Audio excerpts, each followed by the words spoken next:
Para você que clama, este é o Palavra da Fonte.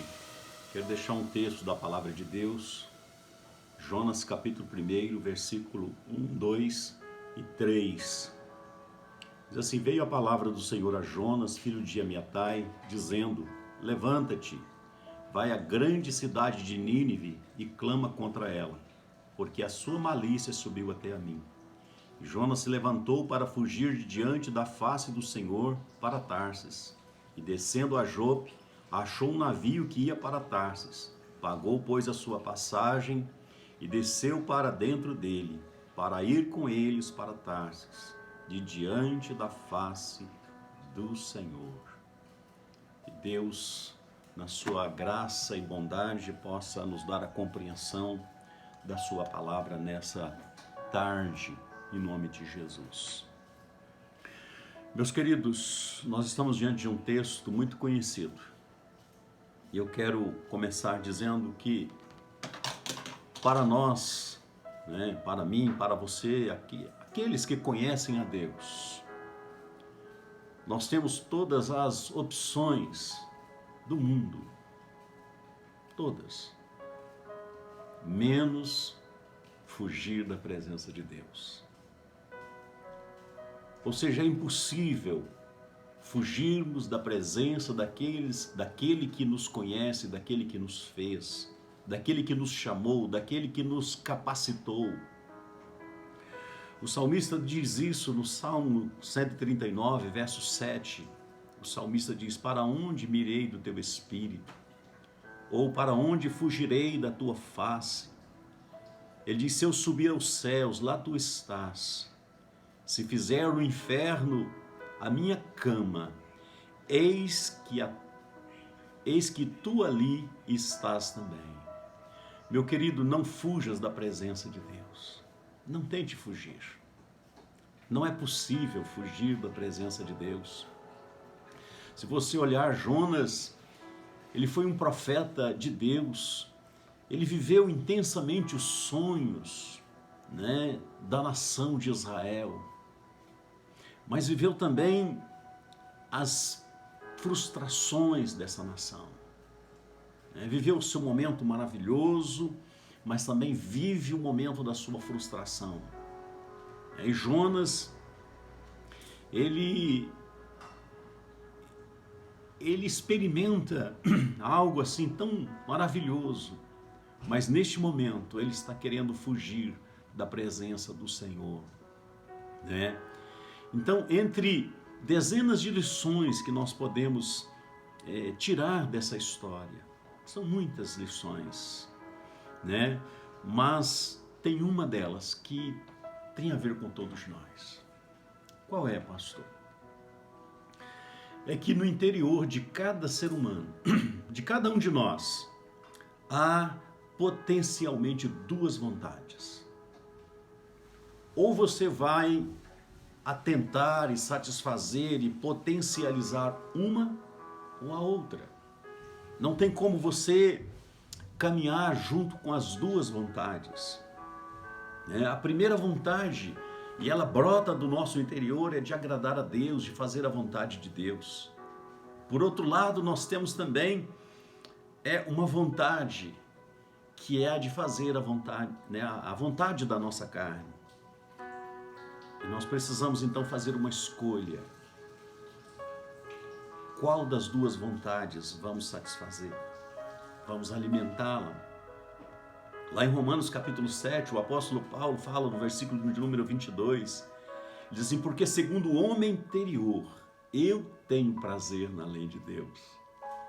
Segundo o homem interior, ou seja, no meu espírito, o meu espírito quer agradar a Deus, quer fazer a vontade de Deus, quer servir a Deus, obedecê-lo, priorizar o reino de Deus, andar nos caminhos do Senhor. Então há essa vontade que grita dentro de nós, que quer nos levar para perto de Deus. E isso é maravilhoso. Mas por outro lado, queridos, há uma luta, uma guerra da carne contra o espírito. E no capítulo 7, versículo 18, o apóstolo Paulo, de Romanos, ele diz: Porque eu sei que em mim, isto é, na minha carne, não habita bem algum. E com efeito o querer está em mim, mas não consigo realizar o bem. O verso 19 ele diz assim: porque não faço o bem que quero, mas o mal que não quero, esse eu faço. E no verso 23 o apóstolo Paulo diz assim: mas vejo com os meus membros outra lei, que batalha contra a lei do meu entendimento e me prende debaixo da lei do pecado que está nos meus membros. Paulo está falando exatamente dessas duas vontades que potencialmente está dentro de nós. E nós precisamos, queridos, escolher qual delas vamos alimentá-la, qual delas nós vamos ouvir, não é verdade? Então a vontade da carne, queridos, é a vontade da nossa carne, quando suprida, quando alimentada, ela vai nos afastar da presença de Deus, dos planos de Deus, dos projetos de Deus. E exatamente isso, queridos, que aconteceu com Jonas. Um afastamento de Deus, queridos. Quando nos afastamos de Deus, isso implica em declínio espiritual. No versículo 4 do capítulo 1 de Jonas, diz que Deus mandou um vento, mandou ao mar um grande vento e fez-se no mar uma forte tempestade. E o navio estava a ponto de quebrar-se. O navio estava a ponto de despedaçar-se. Jonas, queridos, na sua vontade da carne, na sua vontade pessoal, ele está tentando fugir de Deus. Tentando.